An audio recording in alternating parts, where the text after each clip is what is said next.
Fala galera, beleza? Hoje tô aqui mostrando para vocês, para quem gosta de Minecraft, um teclado muito top. Olha o teclado.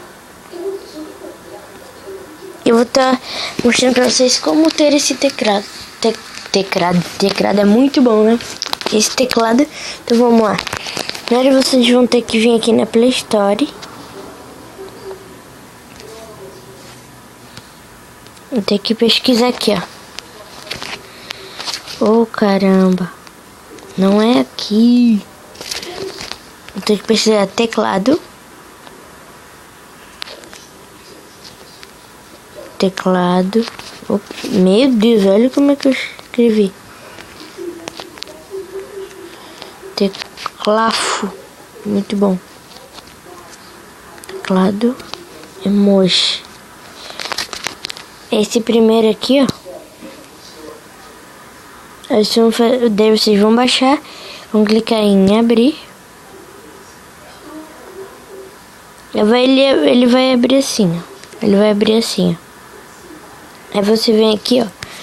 Daí vai ter esses teclados aqui, ó. Pra você baixar tudo, pá. Tem vários temas aqui. Mas não é aqui que a gente vai. Só vou mostrar aqui pra vocês os tipos. Que tem vários. Mas aí você vai vir aqui em um local. Ó, esses são todos os teclados que eu já fiz, ó. E você vai clicar nessa fotinha aqui, ó. Nessa foto da câmera assim, vai clicar em galeria de fotos.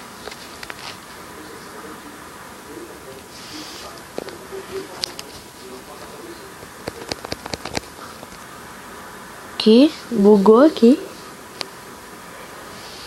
E vai escolher a foto que você quer. Caso a minha aqui vai ser a do Minecraft. Aqui, ó. Calma, não.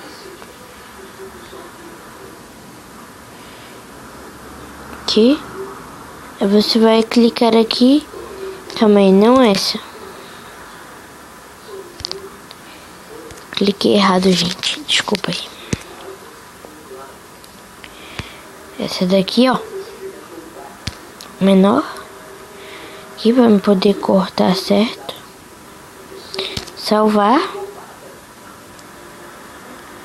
E deu, vai ter o teclado aqui. Então esse é o vídeo de hoje e tchau.